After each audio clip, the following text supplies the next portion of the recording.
Hello everyone, स्वागत है आपका चैनल टेक थ्रस्ट में। इस वीडियो के माध्यम से हम देखेंगे एएलपी CB22 के लिए जो मैकेनिकल ग्रुप का होगा उसके जो 75 क्वेश्चन होते हैं मैकेनिकल ग्रुप से उसको कवर करेंगे।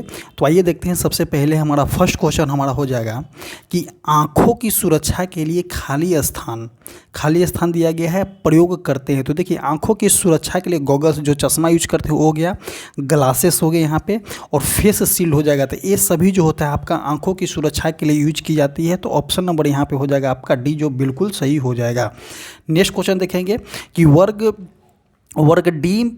डी में से लगी आग होते हैं। तो देखिए, वर्ग डी बोला गया है। वर्ग ए में जो आग लगता है उसके इसके माध्यम से लगता है। तो वर्ग ए में आग लगता है लकड़ी के माध्यम से। अगर बात करते हैं तरल पदार्थ के माध्यम से तो वर्ग बी हो जाएगा। वर्ग सी की बात करते हैं तो आपका गैस से हो जाता है वर्ग सी का। और वर्ग डी जो होता है आपका धातु या विद्युत में आग लगता है। तो ऑप्शन नंबर ए जो हो जाएगा सही हो जाएगा। आगे देखते हैं कि फिलेट वेल्ड का वेल्डन चिन्ह कौन सा है। तो देखिए, फिलेट वेल्ड का बोला गया है, वेल्डिंग चिन्ह कौन सा है। तो इसके अंतर्गत देखेंगे कि फिलेट वेल्ड का जो है वेल्डिंग चिन्ह जो होता है आपका एक त्रिभुज टाइप का होता है। तो ऑप्शन नंबर ए जो हो जाएगा सही हो जाएगा। आगे देखते हैं अनिवार्य चिन्ह के लिए निम्न में से कौन सा युक्ति होती है। तो देखिए, अनिवार्य चिन्ह कौन सा है। तो देखिए, ये जो है आपका किसके लिए है। ऑप्शन नंबर बी जो हो जाएगा आपका ऑप्शन नंबर ए जो हो जाएगा कि श्वास के लिए संरक्षण के लिए ये जो है आपका फेस शील्ड पहना जाता है।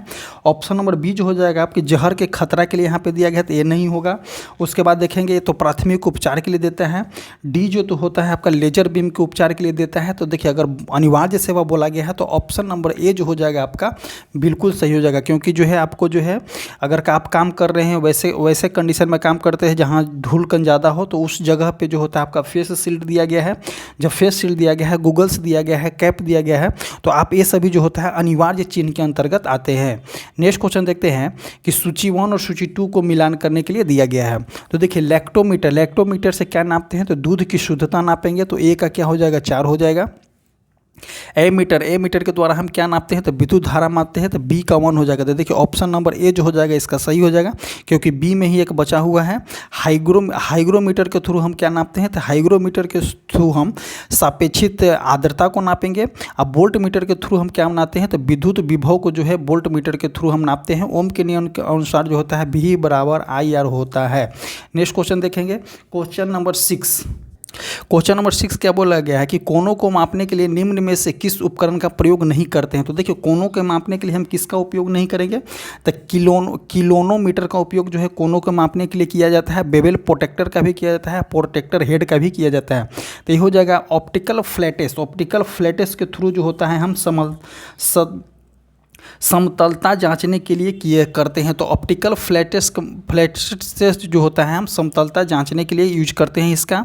आगे देखते हैं नेक्स्ट क्वेश्चन, कॉम्बिनेशन सेट उपयोग में लाए जाते हैं। तो कॉम्बिनेशन सेट किस प्रकार उपयोग में लाए जाते हैं। तो सतहों की समतलता की जांच करने के लिए, वृत्त खींचने के लिए, रेखाएं खींचने के लिए, कोणीय सतह की जांच करने के लिए। तो कॉम्बिनेशन सेट इसमें पूछा क्या गया है कि कॉम्बिनेशन सेट को जो है सेट हम कब उपयोग में लाते हैं। तो कोणीय सहायता की जाँच करने के लिए जो होता है हम कॉम्बिनेशन सेट का यूज करते हैं। यह मशीन शॉर्प एवं फिटिंग शॉप का महत्वपूर्ण उपयोगी उपकरण है।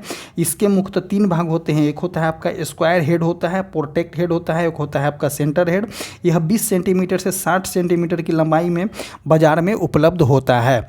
नेक्स्ट क्वेश्चन देखते हैं कि डिवाइडर का साइज लिया जाता है। तो देखिए, डिवाइडर का साइज जो होता है पूरा खोलने पर दोनों टांगों के बीच की दूरी, तो ये नहीं होगा आपका। डिवाइडर होता क्या है। तो देखिए, डिवाइडर एक प्रकार के यहाँ से रिविट जॉइंट के तरह जुटा होता है और एक इस तरह से होता है। यहाँ पे एक नीब लगा रहता है, सीधा होता है, नीब लगा रहता है, यहाँ पे एक नीब लगा होता है। इसके थ्रू जो होता है हम इसको कस करके ढीला कस सकते हैं। तो बोला गया क्या कि डिवाइडर का साइज लिया जाता है पूरा खोलने पर दोनों टांगों के बीच, ये गलत हो जाएगा। दोनों टांगों की कुल लंबाई, ये भी गलत हो जाता है। वर्किंग पॉइंट और रिविट के केंद्र के बीच की दूरी, बिना पॉइंट के दोनों टांगों के बीच की दूरी। तो इसका आंसर जो हो जाएगा ऑप्शन नंबर सी हो जाएगा कि वर्किंग पॉइंट और रिविट के केंद्र के बीच की दूरी। देखिए, वर्किंग पॉइंट यहाँ है और रिविट के केंद्र के बीच की दूरी को जो हम क्या लेते हैं। तो रिविट के केंद्र के बीच की दूरी को जो हम डिवाइडर के द्वारा हम साइज लिया जाता है। नेक्स्ट क्वेश्चन देखते हैं। क्वेश्चन नंबर हो जाएगा आपका 9 नंबर कि किस जॉब पर समानांतर रेखाएं खींचते हुए प्रयोग करते हैं? तो किसी जॉब पर जो है समानांतर रेखाएं खींचते हुए प्रयोग करते हैं तो गेज हो जाएगा, डिवाइडर हो जाएगा, कैलिपर हो जाएगा, जेनी कैलिपर हो जाएगा। तो अगर इसका बात करते हैं क्वेश्चन नंबर 9 का, तो 9 का डी हो जाएगा। 9 का डी क्या बोल रहा है कि जेनी कैलिपर की एक टांग अंदर की ओर मुड़ी हो रहती है तथा एक जो होता है सीधा होता है। इसी टांग की सहायता से जॉब का समानांतर रेखाएं खींची जाती है तथा गोल सॉफ्ट के फेस पर उसका सेंटर ज्ञात किया जाता है। किसके द्वारा? तो जेनी कैलिपर के द्वारा। नेक्स्ट क्वेश्चन हो जाएगा आपका कि श्रृंखला ड्रिलिंग के बाद धातुओं को अलग करने के लिए निम्नलिखित में से किस चीजल का उपयोग करते हैं? चीजल मतलब क्या बोला गया है कि छेनी। चीजल मतलब होता है आपका छेनी का। श्रृंखला ड्रिलिंग के बाद धातुओं को अलग करने के लिए किस छेनी का उपयोग करते हैं? तो half round nose chisel, diamond point nose chisel, cap chisel, web chisel. तो इसका आंसर जो हो जाएगा आपका 10 का डी हो जाएगा कि बेब चीजल का उपयोग करते हैं। यह चीजल सामान्यतः आयताकार आकार की होती है। इस छेनी का प्रयोग ड्रिल द्वारा छिद्र बनाने के बाद उसके बीच की धातु को हटाने के लिए करते हैं। किसी भी धातु को हल्के व पतले चिप्स को काटने के लिए चिपिंग प्रक्रिया की जाती है और उपयुक्त टूल को छेनी कहते हैं। यह जो होता है आपका हार्ड कार्बन स्टील से बना होता है। नेक्स्ट क्वेश्चन देखेंगे, क्वेश्चन नंबर 11। एक छेद गज में न्यूनतम आकार की जांच करने के लिए एक छेद होती है। तो बोला गया है क्या कि एक छेद में जो है न्यूनतम आकार पूछा गया है। तो न्यूनतम आकार कितना होता है? तो 3 mm से लेकर के कितना mm तक होता है? 12.7 mm तक होता है। तो इसमें देखिए कोई दिया गया है आंसर, तो इसका आंसर जो हो जाएगा आपका ऑप्शन नंबर डी हो जाएगा। नेक्स्ट क्वेश्चन देखते हैं कि चित्र में दर्शाए गए एंगल स्लिप गेज का मान कौन सा है? तो इसमें आंसर जो हो जाएगा आपका स्लिप गेज का मान पूछा गया है 12 का। इसका आंसर जो हो जाएगा आपका, इसका आंसर की बात करते हैं तो इसका आंसर जो हो जाएगा ऑप्शन नंबर बी हो जाएगा। इसको देखिए स्क्रीन पे बनाना पॉसिबल नहीं है। आगे बात करते हैं कि वेनियर कैलिपर की मापा जाता है। तो देखिए वेनियर कैलिपर से क्या मापा जाता है? लंबाई को नहीं माप सकते हैं, चौड़ाई नहीं मापेंगे, व्यास नहीं मापेंगे। तो वेनियर कैलिपर से जो होता है आपका आंतरिक व्यास और बाह्य व्यास जो है वेनियर कैलिपर के थ्रू मापते हैं। वेनियर कैलिपर का लीस्ट काउंट 0.02 mm होता है। ऑप्शन नंबर हो जाएगा आपका डी। नेक्स्ट क्वेश्चन देखते हैं कि वर्नियर हाइट गेज के ऑफसेट स्क्राइबर का क्या काम है? तो देखिए लाइन खींचने के लिए, सेंटर मार्क करने के लिए, फिनिशिंग की जांच करने के लिए, ड्रिलिंग के लिए किए। तो ऑफसेट स्क्राइबर का काम जो है ड्रिलिंग में यूज नहीं किया जाता है, फिनिशिंग में भी नहीं किया जाता है, सेंटर मार्क करने में और लाइन खींचने में। तो बोला गया है क्या कि वर्नियर हाइट गेज के ऑफसेट स्क्राइबर का काम क्या है? तो लाइन खींचने का काम करता है।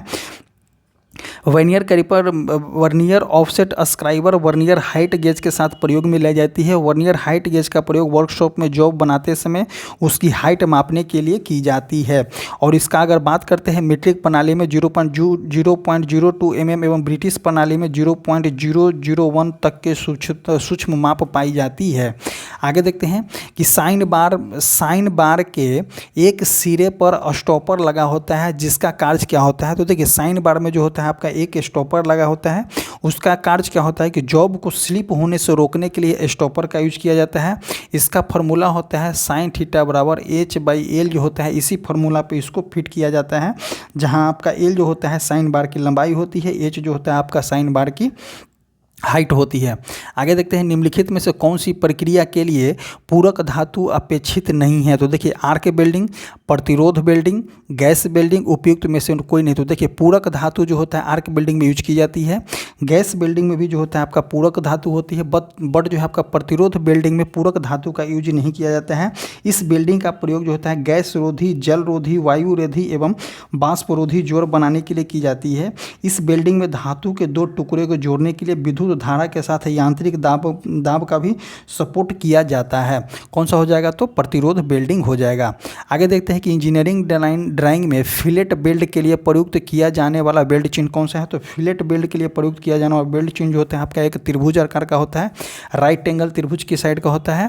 नेक्स्ट क्वेश्चन देखते हैं कि चिपिंग के लिए क्वेश्चन पूछा गया है कि चिपिंग के लिए कौन सा औजार प्रयोग किया जाता है। तो देखिए चिपिंग के लिए कौन सा औजार हम प्रयोग कर सकते हैं, तो चीजल प्रयोग करेंगे, ड्रिल करेंगे, प्लायर्स करेंगे, तो हैमर करेंगे। तो हैमर जो होता है किसी वस्तु को ठोकने के लिए, या अगर बात करते हैं तो उसको पीट करके चादर बनाने के लिए हैमर का यूज करते हैं, हथौड़ा हो जाएगा।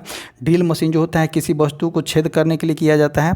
प्लायर्स जो होता है, जो पिलास आप देखे होंगे तो उसको इंग्लिश में प्लायर बोला जाता है, तो इससे आप समझ गए होंगे। अब बोला गया है कि चिपिंग के लिए कौन सी औजार का उपयोग करते हैं। तो चिपिंग मतलब होता है कि अगर इनके मान लें कि एक्सेसिव मटेरियल होगा, जैसे कि हम बिल्डिंग कर रहे हैं और उस कंडीशन में थोड़ा सा मटेरियल एक्सेसिव हो रहा है, तो हम जो होता है चिजल मतलब कि छेनी के माध्यम से उसको छांट करके हटाते हैं, तो वही चिजल हो जाएगा। तो यहाँ कौन सा हो जाएगा, तो चिजल हो जाएगा। आगे देखते हैं निम्नलिखित में से कौन सी प्रक्रिया प्रतिरोध बिल्डिंग प्रक्रिया नहीं है। तो स्पॉट बिल्डिंग, प्रक्षेप बिल्डिंग, आघात बिल्डिंग, घर्षण बिल्डिंग। तो इसमें जो हो जाएगा आपका घर्षण बिल्डिंग जो हो जाएगा आपका जो है प्रतिरोध बिल्डिंग की प्रक्रिया नहीं है। घर्षण बिल्डिंग करने से प्राप्त ऊष्मा के द्वारा धातु, प्लास्टिक अथवा किसी तरह के बढ़ने लगते हैं। जैसे ही धातु प्लास्टिक अवस्था तक आती है, उसी दौरान धातु पर दाब डालकर एक दूसरे को जोड़ दिया जाता है। इस प्रक्रिया की क्रिया को क्या बोलते हैं, तो फ्रिक्शन बिल्डिंग बोलते हैं। और इस बिल्डिंग में धातु के दो टुकड़े को फ्यूज करने के लिए घर्षण के द्वारा ऊष्मा उत्पन्न की जाती है। इस विधि के द्वारा धातु की सतहों के जोड़ने के लिए 5 से 25 सेकंड तक का समय लगता है। घर्षण बिल्डिंग का प्रयोग बड़ी बड़ी गोल रड के भाग, बहुत भारी ट्यूब तथा पाइपों की बिल्डिंग के लिए जो होता है आपका घर्षण बिल्डिंग का काम करते हैं। आगे क्वेश्चन देखते हैं कि भारी टुकड़ों जैसे ट्रकों हो गया, टूटी हुई मोटर ढालियों, संयोजित दंडों आदि के बिल्ड करने हेतु आमतौर पे किस बिल्डिंग का यूज करते हैं। तो प्रतिरोध बिल्डिंग करेंगे, गैस बिल्डिंग करेंगे, थर्मिट बिल्डिंग करेंगे, स्वास्थ्यनिक बिल्डिंग करेंगे। तो इस कंडीशन में जो होता है हम थर्मिट बिल्डिंग का यूज करते हैं। 20 का सी हो जाएगा, ये 20 का ठीक जो है थर्मिट बिल्डिंग हो जाएगा। इस थर्मिट बिल्डिंग का प्रयोग जो होता है रेल की पटरियों, लोकोमोटिव इंजन, भारी मशीनरी आदि के बड़े बड़े जोड़ के लिए जो होते हैं आपका थर्मिट बिल्डिंग करते हैं। इस बिल्डिंग में फोम के रूप में पाउडर का उपयोग किया जाता है, जिसे थर्मिट बिल्डिंग पाउडर कहते हैं। यह फोम जो होता है आपका आयरन ऑक्साइड होता है, इसका नाम रखिएगा याद कि थर्मिट बिल्डिंग में जो होता है आयरन ऑक्साइड का यूज किया जाता है और एल्युमिनियम पाउडर का यूज किया जाता है, तैयार किया जाता है, जिसमें ऑक्साइड का 10 ग्राम वे एल्युमिनियम का जो होता है 3 भाग होता है। ऑक्साइड का हो जाएगा, आयरन ऑक्साइड का आपका 10 भाग हो जाएगा और एल्युमिनियम का जो होता है आपका 3 भाग होता है। इस प्रक्रिया में जो होता है 1550 से 3000 डिग्री सेल्सियस तक तापमान पर पाउडर को गर्म किया जाता है।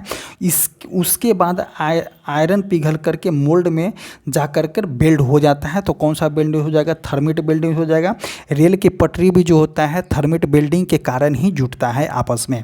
आगे देखते हैं कि इलेक्ट्रिक घटकों के बीच अस्थायी संबंध बनाने के लिए निम्नलिखित में से किसका उपयोग किया जाता है। पूछा कौन सा गया है, इलेक्ट्रॉनिक घटकों के बीच में। तो इलेक्ट्रॉनिक घटकों के बीच में हम बिल्डिंग नहीं करेंगे, फोर्जिंग नहीं करेंगे, नकल जोड़ नहीं होता है। तो इलेक्ट्रिक घटकों के जोड़ने के लिए हम सोल्डिंग का यूज करते हैं।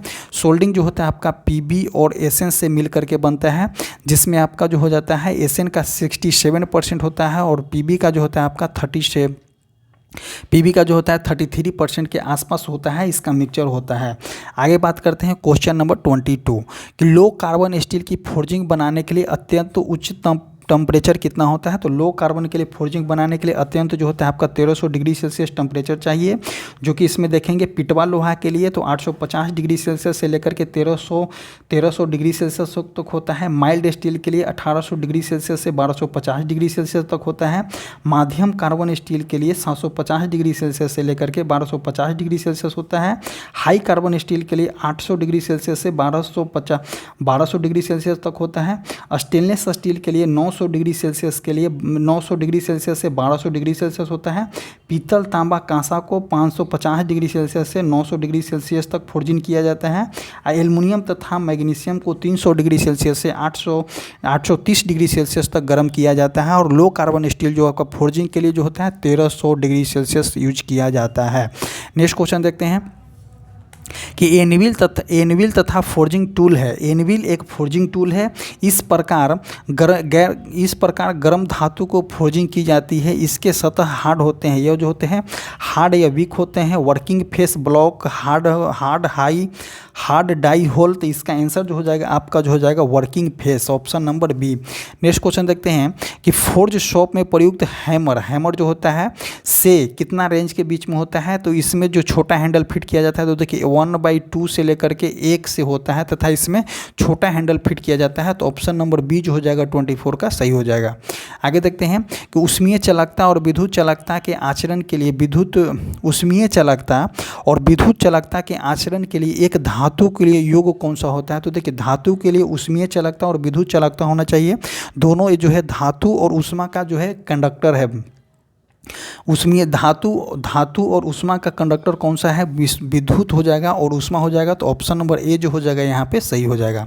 आगे देखते हैं कि लोहे के जंग से बचाने के लिए गैल्वेनाइजेशन किया जाता है। तो लोहे को जो है जंग से बचाने के लिए जिंक का गैल्वेनाइजेशन किया जाता है। तो ऑप्शन नंबर डी जो हो जाएगा सही हो जाएगा। स्तंभों को मिलान करने के लिए दिया गया कि एल्युमिनियम से क्या बनाया जाता है, तांबा से क्या बनाया जाता है। तो इस तरह से मिलान करना है हमें। तो देखिए एल्युमिनियम जो हो जाएगा आपका लौह चादरों तथा तारों के गैल्वेनाइजेशन के लिए। तो गैल्वेनाइजेशन हो जाएगा यहाँ पे किसके करेंगे। नेक्स्ट को देखते हैं इसका क्वेश्चन 27 का जो हो जाएगा आपका एल्युमिनियम का यूज किया जाता है कि लौह चादरों तथा तारों के गैल्वेनाइजेशन में प्रयुक्त की जाती है। एक का ए हो जाएगा। तांबा देखेंगे, तांबा का जो होता है सबसे सस्ते, देखिए तांबा जो हो जाएगा आपका सस्ते विद्युत चालक बनने के लिए। तो ऑप्शन नंबर ए बी का 4 हो जाएगा। गन मेटल का यूज किया जाता है कि अन्य धातुओं के साथ मिलाया जाता है तथा उन्हें कटिंग के लिए मुक्त किया जाता है। ऑप्शन नंबर 3 कौन सा दिया गया, प्लेटस में लेपन के प्रयोग की जाती है तथा ताकि जंगरोधी बनाया जा सके। तो ऑप्शन नंबर सी का कौन सा हो जाएगा, ऑप्शन नंबर सी का जो हो जाएगा आपका 3 हो जाएगा। अब पिटवा लोहा जो हो जाएगा आपका कौन सा हो जाएगा, अन्य धातुओं से मिल करके बनाया जाता है तथा उसे कटिंग के लिए मुक्त की जाती है। तो इसका जो हो जाएगा 1 हो जाएगा, 2 हो जाएगा। तो देखें हैं इसका आंसर जो हो जाएगा आपका कौन सा हो जाएगा। तो इसका आंसर जो हो जाएगा आपका ऑप्शन नंबर बी हो जाएगा। नेक्स्ट क्वेश्चन देखते हैं क्वेश्चन नंबर 28 क्वेश्चन क्या बोलना चाह रहा है। 28 क्वेश्चन देखेंगे कि कच्चा लोहा मतलब कि पिग आयरन प्राप्त करने के लिए वात्य भट्ठी में निम्नलिखित में से किस अयस्क का उपयोग करेंगे। तो कच्चा लोहा पिग आयरन प्राप्त करने के लिए ब्लास्ट फर्नेस में जो है हम निम्नलिखित में से किस अयस्क का उपयोग किया जाता है। तो हेमाटाइट, कोक, फ्लास्क, ढलवा लोहा। तो देखिए अगर बात करते हैं इसका तो 28 का जो हो जाएगा आप हेमाटाइट अयस्क का जो यूज करते हैं हम पिग आयरन प्राप्त करने के लिए वात्य भट्ठी में निम्नलिखित में से किस अयस्क का उपयोग करेंगे। तो लोहा का अयस्क कौन सा है, तो हेमाटाइट हो जाएगा, यहाँ पे आंसर हो जाएगा। आगे देखते हैं कि सादा कार्बन युक्त तो इस्पात में कार्बन की कितनी मात्रा होती है। तो 0.06 से 0.6%, 0.05 से 0.3%, 0.05 से 0.9%, 0.05 से 2%। तो सादा कार्बन युक्त तो इस्पात में कार्बन की मात्रा जो होती है आपका कितना होता है, तो 0.05 से 2% तक की होती है। आगे देखते हैं गैस नाइट्राइडिंग में माइल्ड स्टील पार्ट्स जो होता है 500 डिग्री सेल्सियस तक गर्म करके गैस को गर्म पार्ट में प्रवाहित किया जाता है। तो देखिए अब बोला गया है कौन सा, तो गैस नाइट्रिंग के लिए हम किसका उपयोग करेंगे, तो अमोनिया का हम यहाँ पे यूज करते हैं। आगे क्वेश्चन देखते हैं कि नॉर्मलीकरण का मुख्य उद्देश्य क्या होता है। तो नॉर्मलीकरण का मुख्य उद्देश्य जो होता है धातु पार्टों को नरम करना होता है, मशीनी योग्य बनाने के लिए, ग्रेन स्ट्रक्चर को रिफाइन करने के लिए किया जाता है। तो ऑप्शन नंबर 31 का डी हो जाएगा। आगे देखते हैं कि रॉकवेल हार्डनेस टेस्टिंग मशीन के इंडिकेटर का कोण कितना होता है। तो रॉकवेल हार्डनेस टेस्टिंग मशीन का इंडिकेटर का कोण जो होता है आपका कितना होता है, तो इसका कोण जो होता है आपका 120 डिग्री का होता है। इस विधि में हार्डनेस टेस्ट करने के लिए टेस्ट करने वाले टूल के पॉइंट पर जो होता है आपका डायमंड कोण लगा होता है। इसके द्वारा हार्ड स्टील की हार्डनेस चेक की जाती है। इससे 2 प्रकार के स्केल प्रयोग किए जाते हैं। एक किया जाता है बी स्केल जो HRB कहते हैं, सी स्केल को HRC कहते हैं। नेक्स्ट क्वेश्चन देखते हैं कि एक हो जाएगा आपका एक कैरियज का उपादान क्या होता है। देखिए एक कैरियज का उपादान क्या होता है, टेल स्टॉक, क्रॉस स्लाइड, चक, हेड स्टॉक। एक कैरियज का उपसाधन जो होता है आपका कौन सा होता है, तो आपका होता है cross slide. Option number B जो हो जाएगा सही हो जाएगा। आगे क्वेश्चन देखते हैं कि किस सामग्री के टूल स्टॉक की बॉडी बनाई जाती है। किस सामग्री से टूल स्टॉक की बॉडी बनाई जाती है तो देखिए टूल स्टील हो जाएगा, हाई स्पीड स्टील हो जाएगा, कास्ट आयरन हो जाएगा, माइल्ड स्टील हो जाएगा। तो किस सामग्री से जो है आपका टेल स्टॉक की बॉडी बनाई जाती है? तो टेल स्टॉक आप कहाँ यूज करते हैं? तो इसको जो होता है लेथ मशीन में यूज किया जाता है, जो आपका कास्ट आयरन से बना होता है। 34 का सी हो जाएगा।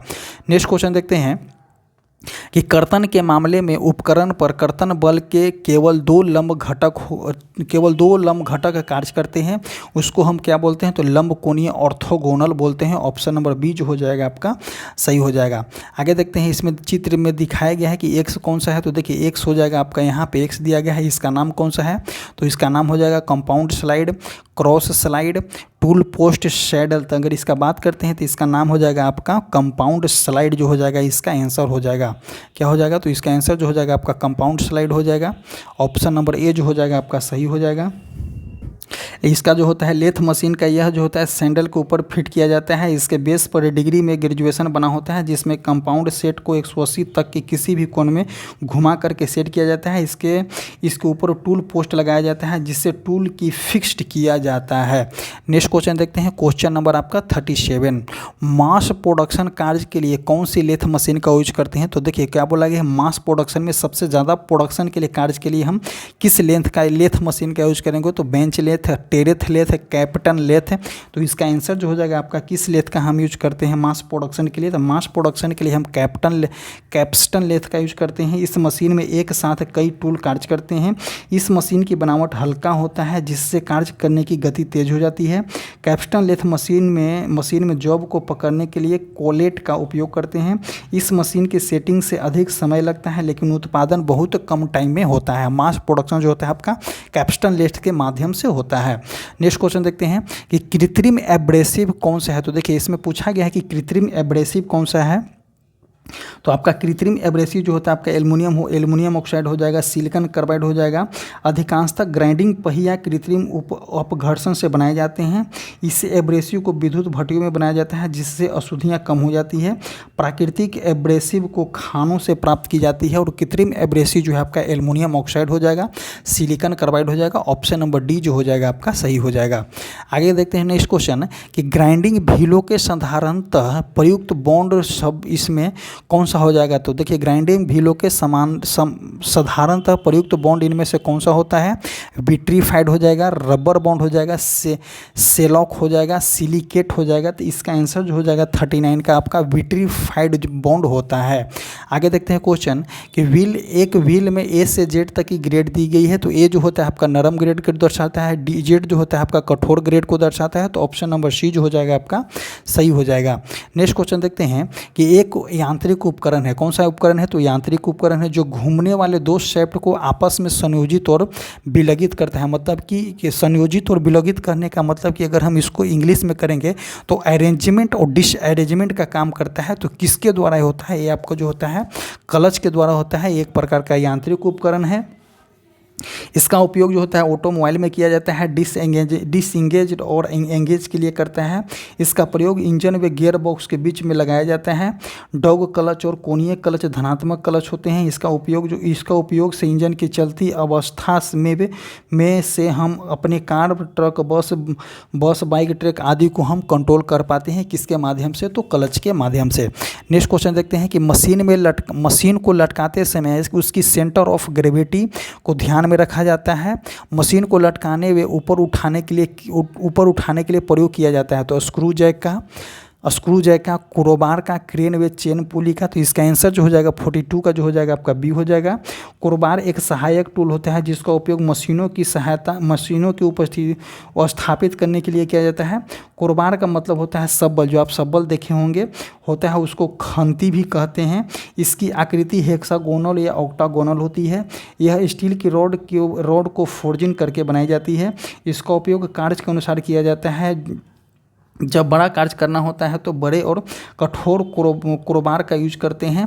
यह छोटी इकाइयों के लिए छोटे कारोबार का कोबार का यूज करते हैं। तो कोबार कौन सा हो जाता है, तो कोबार जो होता है आपका कौन सा है, तो कोबार एक प्रकार का आपका क्या है, तो खंती हम इसको बोल सकते हैं, या अगर बात करते हैं इसको अगर अगर एक और भाषा में बोला जाता है तो सब्बल बोला जाता है इसको। सब्बल भी देखे होंगे, ज़्यादातर जो राजमिस्त्री हैं इस सब का ये वर्ड का यूज करते हैं। आगे देखते हैं कि गियर का मॉड्यूल निम्नलिखित में से किसके बीच अनुपातिक होता है। तो गियर का मॉड्यूल जो होता है आपका पिच सर्कल का व्यास और दांतों की संख्या के बीच जो होता है अनुपातिक होता है। 43 का ए हो जाएगा। नेक्स्ट क्वेश्चन देखते हैं, 43 का ये हो जाएगा। नेक्स्ट हो जाएगा आपका निम्न में से अस्थाई बेल्ट कौन सा है। तो देखिए बेल्ट, अस्थाई बेल्ट एक होता है आपका टेम्पोररी फास्टनर, एक होता है आपका परमानेंट फास्टनर। फास्टनर का मतलब होता है कि दो वस्तुओं को आपस में जोड़ना जो होता है फास्टनर कहलाता है। तो इसमें बोला गया है कौन सा कि अस्थाई जोड़ कौन सा है। तो बेल्डिंग जो होता है आपका अस्थाई जोड़ होता है, शोल्डर भी जो होता है आपका अस्थाई जोड़ होता है, प्रेस फिट जोड़ भी जो होता है आपका अस्थाई जोड़ होता है। बट यहाँ पे रिविट जोड़ जो होता है आपका अस्थाई जोड़ नहीं होता है, रिविट फास्टनर जो होता है आपका टेम्पोररी फास्टनर है। तो ऑप्शन नंबर बी जो हो जाएगा इसका करेक्ट हो जाएगा। चित्र में दर्शाए गए नोट को कहते हैं। तो देखिए चित्र में इस प्रकार का नोट दर्शाया गया है, तो इसको हम क्या बोलते हैं, तो इस नोट को हम बोला जाता है square knot, bowline knot, sheepshank knot, slip knot. तो इसका आंसर जो हो जाएगा आपका 45 का जो 45 का सी हो जाए कि सिप सैक नट बोला जाता है। आगे देखते हैं कि निम्नलिखित में से कौन सा मानक आकार का नट होता है। तो मानक आकार के नट की बात बोलते हैं तो 4 mm, 8 mm, 15 mm, 22 mm। इसका आंसर जो हो जाएगा आपका 46 का जो हो जाएगा आपका 46 का जो हो जाएगा यहाँ पे सी दिया गया है। और अस्थाई जोड़ के लिए बोल्ट के साथ सांघन का प्रयोग करते हैं जो नट कहते हैं। नट समानतः माइल्ड स्टील को बनाए जाते हैं और आवश्यकता अनुसार अलग अलग धातु के भी बनाए जाते हैं। समानतः सभी प्रकार के साधारण कार्यों के लिए हेक्सागोनल नट का इस्तेमाल किया जाता है। नेक्स्ट क्वेश्चन देखते हैं हम यहाँ पे कि संपीड़न भार के लिए इस स्प्रिंग का प्रयोग किया जाता है। तो देखिए संपीड़न भार के लिए हम किस स्प्रिंग का यूज करेंगे, तो हेलिकल टेंसाइल स्प्रिंग का नहीं यूज करेंगे, क्योंकि हमको भार देना है तो चपेगा। तो टेंसाइल में जो होता है आपका फैल जाता है, लेकिन ये टेंसाइल नहीं हो जाएगा। वाइड स्प्रिंग बने हो जाएगा, फ्लैट लीफ स्प्रिंग नहीं होगा। तो इसका आंसर जो हो जाएगा आपका हेलिकल स्पिंडल स्प्रिंग हो जाएगा। हेलिकल संपीड़न स्प्रिंग जो होता है यह स्प्रिंग ओपन क्वाइल और हेलिकल स्प्रिंग होता है। यह समांतर स्टील के गोल रोड से बनाए जाते हैं। इसमें वर्गाकार या आयताकार के मटेरियल का प्रयोग किया जाता है। हेलिकल स्प्रिंग के दो प्रकार होते हैं, open ended helical compression spring, close ended helical compression spring बोला जाता है इसको। आगे देखते हैं नेक्स्ट क्वेश्चन कि मापी गई मात्रा के सही मान के साथ नतीजन को क्या बोलते हैं। तो इसको हम क्या बोलते हैं, बारंबारता, रिपीटेबिलिटी, एक्यूरेसी, टॉलरेंस, प्रिसीशन। तो इसका अगर आंसर हो जाएगा आपका 48 का जो हो जाएगा यहाँ पे डी हो जाएगा, प्रिसीशन बोलते हैं।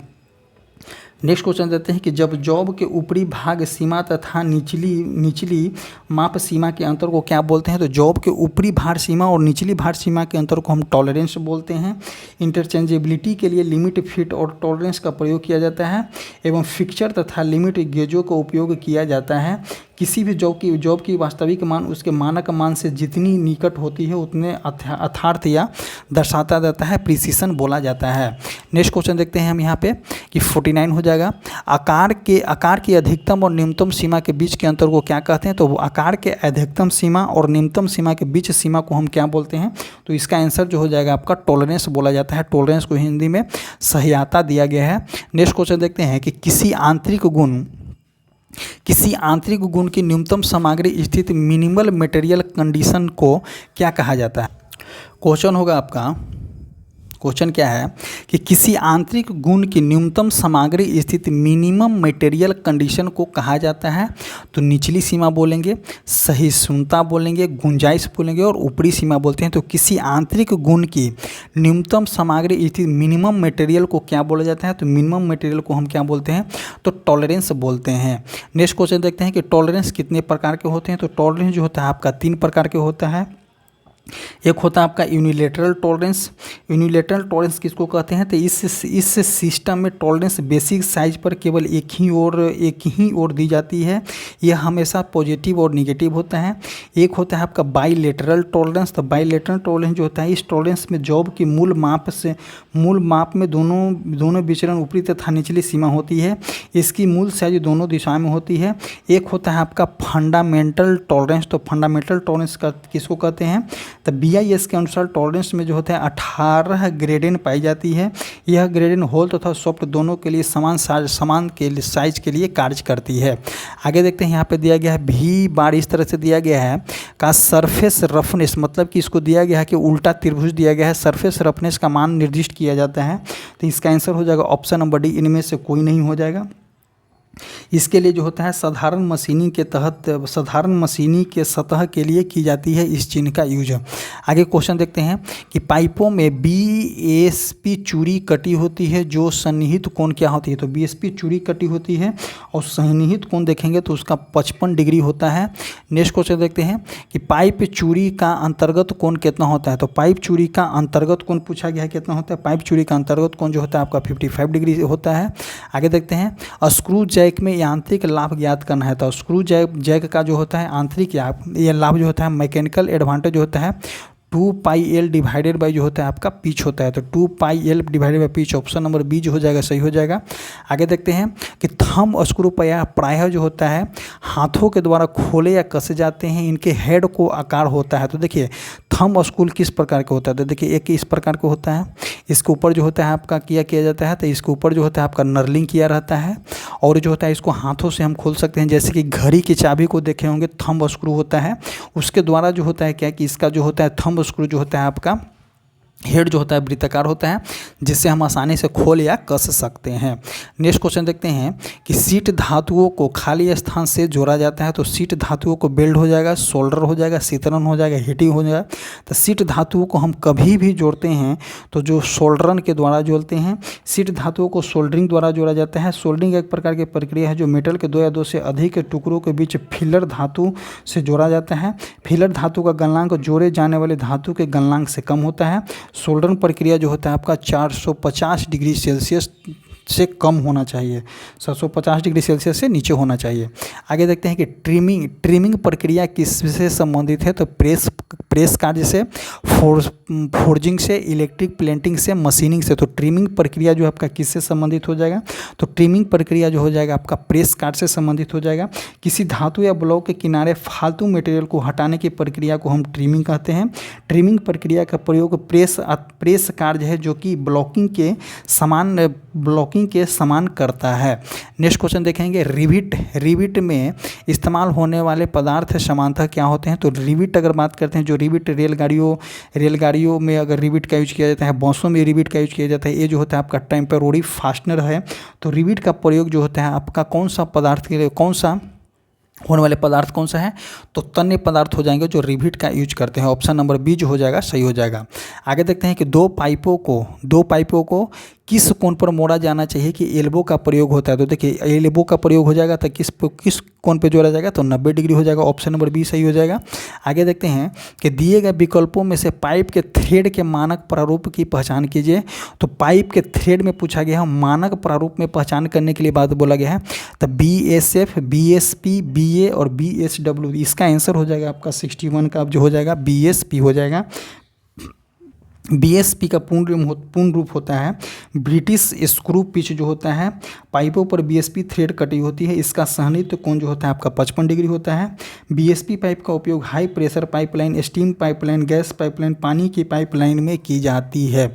अब BSP का फुल नेम होता है ब्रिटिश होता है, ब्रिटिश स्क्रू पिच होता है इसका BSP का फुल नेम। आगे देखते हैं कि दिए गए बल्बों में से कौन सा एक मार्गी बल्ब होता है? तो देखिए गेट बल्ब आपका एक मार्गी नहीं है, बॉल भी नहीं है, बटरफ्लाई नहीं है। तो चक बल्ब जो होता है आपका एक मार्गी बल्ब होता है। चक बल्ब के कारण जो होता है तो ज़मीन से पानी ऊपर खींचा जाता है। जैसे कि चापाकल में देखे होंगे तो चापाकल में भी चक बल्ब लगा होता है। और अगर चक बल्ब की बात करते हैं तो इस तरह से होता है कि एक मार्गी इधर से जान देते, फॉरवर्ड डायरेक्शन में पानी को जो होता है ऊपर लिफ्ट करता है, बट जो होता है बैकवर्ड डायरेक्शन में पानी को नीचे गिरने नहीं देता है। पाइप में पानी स्टोर होता है, जिसकी वजह से जो होता है कंसिस्टेंसी बना रहता है। नेक्स्ट क्वेश्चन देखते हैं, 5S विधि तंत्र क्या होता है? तो देखिए 5S विधि तंत्र होता है आपका सेट, एक होता है आपका sort, set in order, shine, standardization और सेटेस्ट जो होता है 5S का फुल नेम होता है। ये क्वेश्चन ऑप्शन नंबर सी हो जाएगा। और एक क्वेश्चन जो है आपका क्वेश्चन पूछा गया क्वेश्चन है, VVI क्वेश्चन है, 5S को याद कर लीजिएगा। नॉन फेरस मेटल की होनिंग के लिए खाली स्थान एब्रेसिव का होनिंग टूल प्रयोग किया जाता है। तो एल्युमिनियम ऑक्साइड हो जाएगा, सिलिकॉन कार्बाइड हो जाएगा, डायमंड हो जाएगा। तो नॉन फेरस मटेरियल की होनिंग के लिए खाली स्थान एब्रेसिव का होनिंग टूल प्रयोग किया जाता है। तो इस प्रकार के हम एल्युमिनियम ऑक्साइड और सिलिकॉन कार्बाइड, डायमंड, इसका आंसर जो हो जाएगा हम किस प्रकार के करते हैं? तो नॉन फेरस के लिए सिलिकॉन कार्बाइड का यूज करते हैं। नेक्स्ट क्वेश्चन देखते हैं, क्वेश्चन नंबर देखेंगे 65। लैपिंग प्लेट को चार्ज करते समय यदि पूर्व चार्ज नहीं हो तो सतह पर चमकीले धब्बे बन जाएंगे, सतह पर हरे रंग दिखाई देंगे, सतह पर धूसर रंग दिखाई देंगे, सतह पर जो होते हैं काले रंग दिखाई देंगे। तो अगर लैपिंग प्रक्रिया में अगर पूर्ण चार्ज नहीं होता है तो उस कंडीशन में क्या होता है, उस सतह पे जो है आपका चमकीले धब्बे दिखाई देने लगेंगे। कुछ जॉब ऐसे होते हैं जिसको मशीनिंग और ग्राइंडिंग करने के बाद भी अधिक परिशुद्ध हुए फिनिशिंग की ज़रूरत होती है। इस प्रक्रिया को जिस विधि द्वारा कहते हैं उसको लैपिंग कहते हैं। लैपिंग जो होता है 0.01 mm की टॉलरेंस रखी जाती है, इसके द्वारा 0.05 mm की फिनिशिंग प्राप्त होती है। लैपिंग का प्रयोग टूल रूम, ऑटोमोबाइल पार्ट्स आदि की फिनिशिंग में की जाती है।